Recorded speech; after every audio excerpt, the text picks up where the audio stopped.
I'm a member of AFT, Blanca's a member of the United Auto Workers, that the unions are very strong on campus, but they're desperately pressed right now in a way that it behooves the rest of us to stand up to come to their common defense. I mean, our students are as well.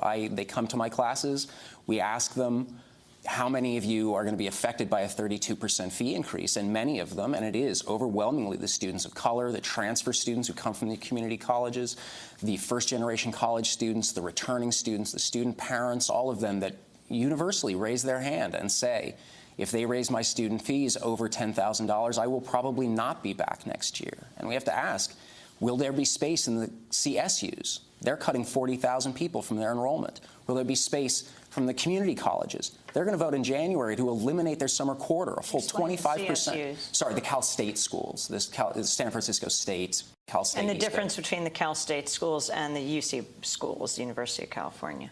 There's the master plan of higher education is a three-tier system in the state of California. The community colleges are the largest, and they are required by policy to accept all comers. The Cal State system is the second-tier system, and there's a much larger number. I'm not Perhaps Professor Nader knows the exact number. And then there are 10 UC schools, the University of California system that ranges from Riverside to Irvine to UCLA to Berkeley.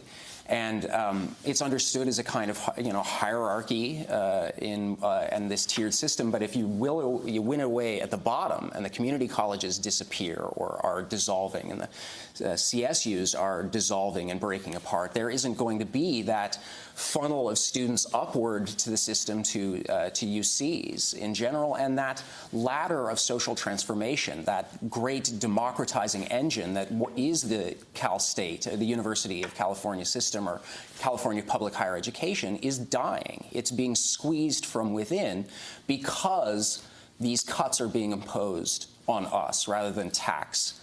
Yachts or oil extraction or reapportion the taxation system in the state of California. Workers, poor students. Does war fit into this? Clearly. I mean, California has always been an economy that based itself on on war and the military-industrial complex. I think Professor Nader certainly can speak to the reason why protests at Berkeley are necessary. I think briefly, the protests at Berkeley are necessary not because the water produces radicalism or that there's something, that we just do at Berkeley. It's the nature of the institution. In the 60s, it was necessary to protest UC Berkeley because they were developing atomic weapons. And now it is necessary to protest at UC Berkeley because of what is being forced on us. I think Americans really need to wake up to the fact that Chris Newfield, a professor at Santa Barbara, has written a book about the destruction of public education in America. 40 years it's taken to get to this point, but it isn't something that just happened, and it isn't something that was unplanned. People really do adhere to the model that it shouldn't be a public good.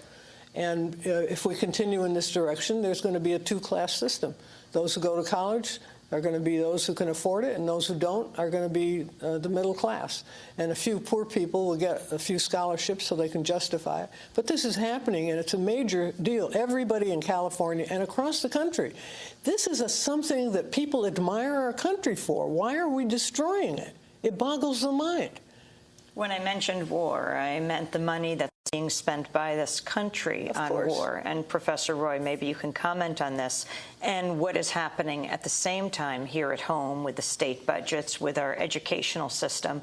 UC Berkeley is not the only one going through this. For example, the news from the University of Champaign-Urbana in Illinois.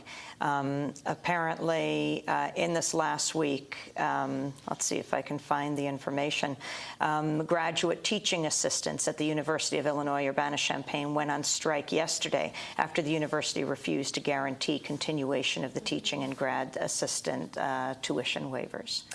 Yes, I do think we have to see this issue in a national context. I teach a very large class on global poverty and inequality this semester. 700 students packed into a classroom at Berkeley, which is a class that will be on strike this week. How can we not be? But we, of course, look at issues of poverty and inequality here in this country, and one striking trend is that between 2002 and 2007, the years of this massive financial boom, recent studies show that 2/3 of the income gains during that economic expansion went to the top 1% of Americans.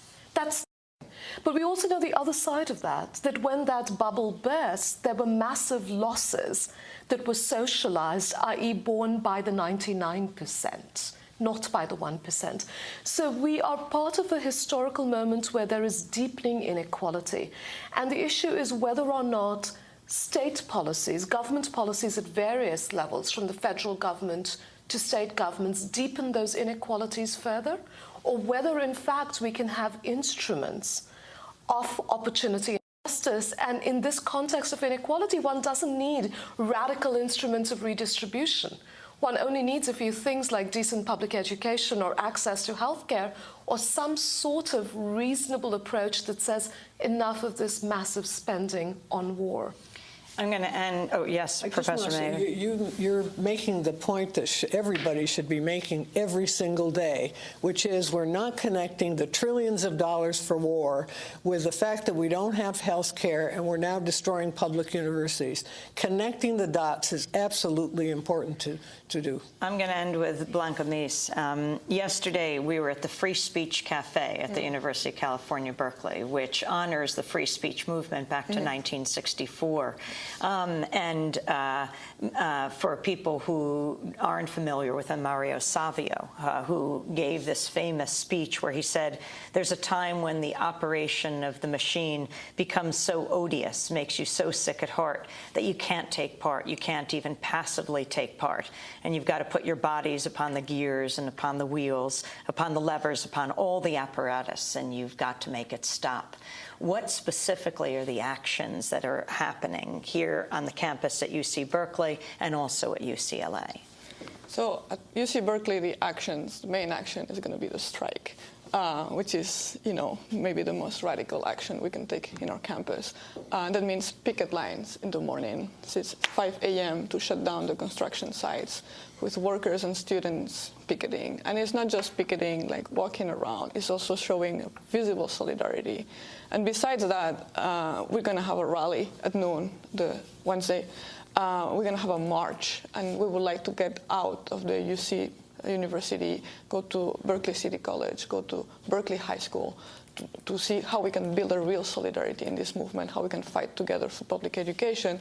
And we're going to come back and have a meeting, an assembly, to discuss how we want to move forward. There's going to be a tent city in the campus. Thursday in the morning, we're going to do all these teachings and open university activities around the picket lines, so people don't have to choose between education or a strike, because it is a strike for education. We don't want to enter the game of the university that we are against education by striking. We are striking because we care a lot about public education, and we care about another kind of public education, maybe, than the one they offer, a real public education out of the corporate model.